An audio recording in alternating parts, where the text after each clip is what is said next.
Assalamu alaikum everyone. Hope you all are doing great. I am clinical dietitian Sarosh Rao. Okay, before starting the video, I want to just clarify something. I am here to guide you all. But when it comes to diet plans are not for free. Diet plans are my services. I will guide you properly. But when it comes to diet plans, I will not give for free diet plans because diet plan बनाने में अच्छा खासा time लगता है। आपकी proper body assessments होती है, proper चीज़ें देखनी होती है, उसके बाद जाके एक डाइट प्लान बनता है। इट्स नॉट लाइक कि आप कुछ भी पेपर पे लिख के दे दो, ठीक है। उसमें आप लोगों की मेडिकल हिस्ट्री देखनी पड़ती है, आपके लाइक्स डिसलाइक्स, आपकी प्रॉपर बॉडी असेसमेंट, आपके जो भी इश्यूज आ रहे थे उनको कंसिडर करके फिर आप एक डाइट प्लान बनाते हो। तो होपफुली आप इस चीज़ को अंडरस्टैंड करेंगे कि डाइट प्लान फ्री नहीं है। गाइडेंस आप लोगों ने जितनी भी लेनी हो आप मुझे कमेंट कर दिया करें, मैं आपको ज़रूर आंसर करूंगी। Okay, now let's dig into the video. Today I'm gonna talk about intermittent fasting. Intermittent fasting होती क्या है, उसको किस तरह से करना चाहिए और वो किन लोगों के लिए हेल्पफुल है, तो ये सारी चीज़ें आज की वीडियो में हम देखेंगे। अच्छा, इंटरमिटेंट फास्टिंग जो होती है उसमें आपको नाम से ही पता चल रहा है कि आपको फास्टिंग करनी होती है। अब बहुत से लोग कहेंगे कि फास्टिंग से तो हमारी बॉडी स्टारवेशन में चली जाती है, और आप खुद मना करते हैं कि स्टारवेशन में बॉडी को नहीं लेके जाना वरना वेट लॉस होने के बजाय वेट गेन होगा।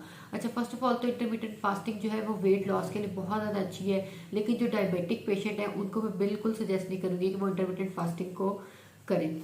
अच्छा, अब बात जो मैंने भी की है स्टारवेशन वाली, इंटरमिटेंट फास्टिंग और स्टारवेशन में डिफरेंस है। इंटरमिटेंट फास्टिंग वो होती है कि जब आपकी बॉडी का जो ग्लाइकोजन लेवल है, यानी कि जो जहाँ से आपकी बॉडी को एनर्जी मिलनी है, हमने वो उन स्टोर्स को एम्प्टी करना होता है। जब वो लेवल्स एम्प्टी हो जाते हैं तो उसके बाद जो आपकी बॉडी में स्टोर फैट होता है वो यूटिलाइज होना शुरू हो जाता है। जब बॉडी का स्टोर फैट यूटिलाइज होगा तो इट मीन्स कि आपका वेट लॉस होगा, ठीक है। अब जहाँ तक बात रहेगी स्टारवेशन की, स्टारवेशन में होता ये है कि आप 8 से 10 घंटे भूखे रह लेते हैं, लेकिन जो आपके ग्लाइकोजन लेवल होते हैं वो अभी एम्प्टी नहीं होता कि आप मजीद खा लेते हैं, क्योंकि आपके ग्लाइकोजन लेवल एम्प्टी नहीं हुए तो बॉडी का स्टोर फैट तो वहीं का वहीं रह गया, ऊपर से आपने मजीद खा लिया, तो फिर उस केस में होता है कि आपका वेट गेन होना शुरू हो जाता है। होपफुली आपको क्लेरिफाई हो गया होगा कि इंटरमिटेंट फास्टिंग क्या होती है और स्टारवेशन क्या होती है।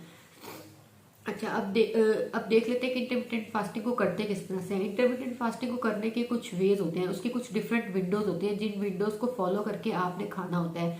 अब फर्स्ट ऑफ ऑल एक विंडो आ जाती है 16x8, यानी कि आपने 16 घंटे भूखे रहना है और 8 घंटे आपने खाना है। इसके अलावा आ जाती है 12x12, यानी कि 12 घंटे आपने भूखे रहना है और आपने 12 घंटे ही खाना है।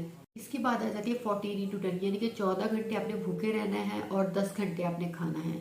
अच्छा, इसके बाद एक और भी आती है, वो है 5x2, यानी कि 5 दिन आपने खाना है, 2 दिन आपने ये इंटरमिटेंट फास्टिंग को प्रॉपरली फॉलो करना है। ये सिर्फ उन लोगों के लिए जो बिल्कुल भूखे नहीं रह सकते, जिनसे भूख बर्दाश्त नहीं होती है, जो बहुत खाते हैं, ये सिर्फ उन लोगों के लिए है। और ऑब्वियसली जब वो 5 दिन अपनी मर्जी से डाइट कर रहे हैं और 2 दिन इंटरमिटेंट फास्टिंग को फॉलो करें तो उसके रिजल्ट भी उतने अच्छे नहीं आएंगे बजाय कि अगर आप 16x8 रेशियो को फॉलो करेंगे। अच्छा, अब ये कि जो ये विंडोज होती है ये आपने अपनी बॉडी के अकॉर्डिंगली बनानी होती है, ये नहीं कि किसी और ने एक चीज़ फॉलो की है आप उसको फॉलो करने लग जाए। जैसे अगर फॉर इंस्टेंस कि आपकी प्रेफरेंस, जैसे मेरी प्रेफरेंस नहीं है ब्रेकफास्ट, मतलब मैं बहुत हैवी ब्रेकफास्ट नहीं कर सकती, तो इस तरह से आपने अपनी प्रेफरेंस देखनी है। तो मैं अपनी विंडो बना लूँगी 16x8, यानी कि मैं सुबह 12 बजे खाना शुरू करूँगी और मैं रात के 8 बजे तक अपना खाना मतलब खा चुकी हूँ जितना मैंने खाना है, क्योंकि मेरे लिए ब्रेकफास्ट इतना इंपॉर्टेंट नहीं है। कुछ लोग ब्रेकफास्ट के बगैर रह ही नहीं सकते, तो वो आप लोगों ने अपनी प्रेफरेंस के अकॉर्डिंगली अपनी विंडोज सेट करनी होती है। जितनी भी विंडोज सेट होंगी ये आपकी अपनी बॉडी के अकॉर्डिंग, आपकी बॉडी क्लॉक के अकॉर्डिंग सेट होगी। कोशिश करें कि जब आप इंटरमिटेंट फास्टिंग कर रहे हैं तो उसमें जो आपका खाने वाला पोर्शन है वो आपका मिड ऑफ द डे होना चाहिए, यानी कि दोपहर से लेकर शाम तक आप जितना खाना चाहें खा लें। बट इट डजेंट मीन कि अगर आप 8 घंटे खा रहे हैं तो 8 घंटे आप कुछ भी खा सकते हैं। आपने 8 घंटों में भी पोर्शन कंट्रोल के साथ और अपनी डाइट का ख्याल रखते हुए खाना है, ये नहीं कि आप प्रोसेस्ड और जंक खा रहे हैं और फिर आप कहें कि हम पतले नहीं हो रहे। अच्छा, इसके बाद आ जाती है बात कि एक तो आपने इंटरमिटेंट फास्टिंग के दौरान आपने स्ट्रेस आउट बिल्कुल भी नहीं होना। सबसे ज़्यादा ज़रूरी है कि आपका स्लीप साइकिल बहुत अच्छा होना चाहिए, यानी कि आपने 8 से 10 घंटे की अपना स्लीप साइकिल कंप्लीट करना है। और थर्ड जो चीज़ आ जाती है वो है आपने अपनी बॉडी को हाइड्रेटेड रखना है, आपने कभी भी बॉडी में डिहाइड्रेशन नहीं होने देनी। लेट्स सपोज कि अगर आप 16x8 वाली विंडो फॉलो करें तो जो 16 घंटे आपने नहीं खाना उसमें काफ़ी सारा टाइम तो आपका वो हो जाएगा जिसमें 8 से 10 घंटे जिसमें आपने सोए रहना है, यानी कि आपका स्लीप टाइम हो गया।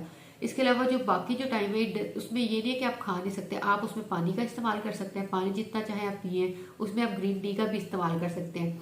लेकिन ग्रीन टी का इस्तेमाल करने का हरगिज़ ये मतलब नहीं है कि आप हर आधे घंटे बाद ग्रीन टी इस्तेमाल करना शुरू कर दें। आपने ग्रीन टी भी पीनी है तो पूरे दिन में 2 या 3 कप से ज़्यादा नहीं पीनी।